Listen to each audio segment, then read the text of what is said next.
Welcome to the iWeb Mass Immunizations training video. This training module is intended to be a quick reference guide to instruct you in how to utilize the Mass Immunizations application within your immunization information system. This video will show you how to search for a patient, add a patient, enter in vaccinations, and create default settings. The Mass Immunization module application is used in the field to conduct quick entry of patient demographic and vaccination information. This includes inventory for dispensed medication gathered in mass immunization situations.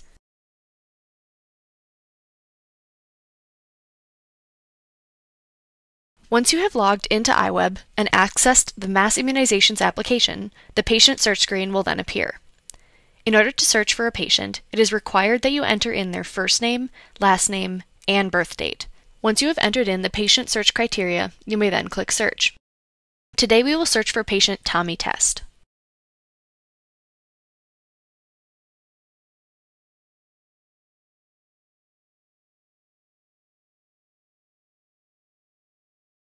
Since Tommy is already in the registry, he will appear in the search results.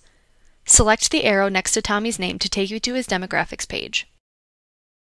If a match is found in the registry, the patient's address appears at the very top of the screen. Clicking the checkbox in the green area will copy the data into the address fields. Since this address information is up to date for Tommy, we will click the checkbox.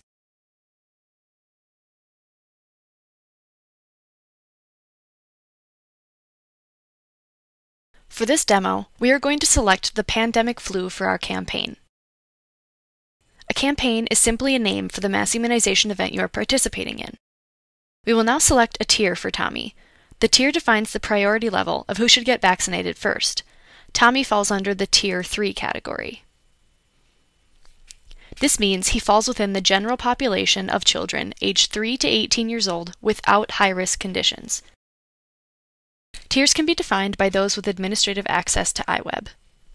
We will now define the vaccinator. The vaccinator simply describes the person who is giving the vaccination. In the Vaccination Add window, you may select the vaccine type that is administered to the patient. You may select lot defaults for which specific vaccines you would like to appear for each campaign. For this demo, we have made 3 of the influenza split vaccines our defaulted choices. If the patient has any contraindications for the vaccine, you may add them under the Contraindications Add menu.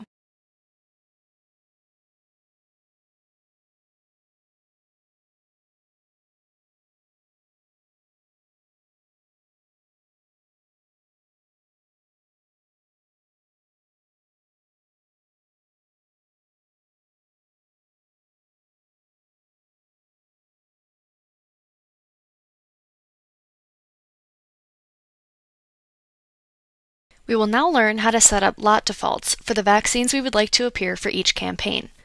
On the left-hand side of the navigation bar, select the Settings option. You may then select Personal.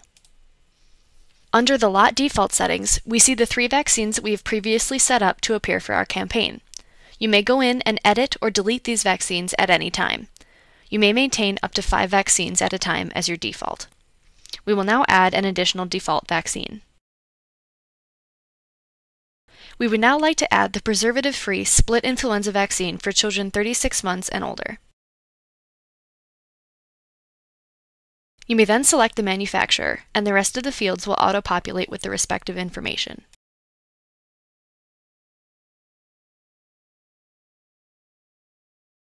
You may then click Add to save that vaccine as a default.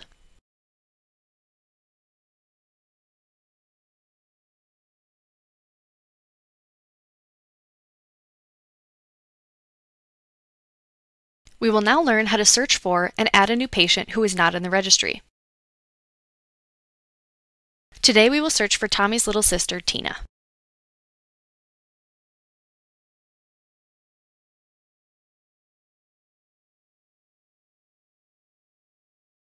Tina is not in the registry, so we will now select Add New Patient.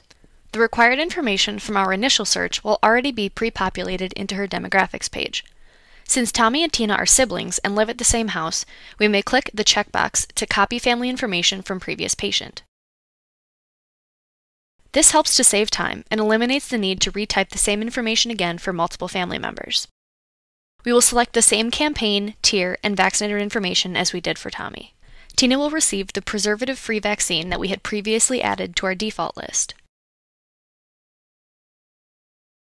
She did not have any contraindications, so we can go ahead and save her record when we are finished entering in her information.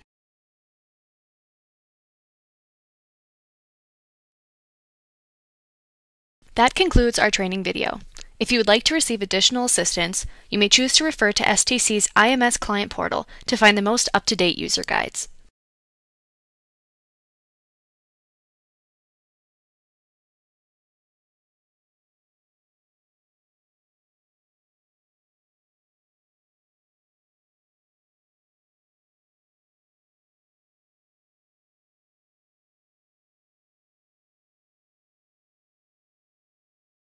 Thank you for watching today's training video, and good luck!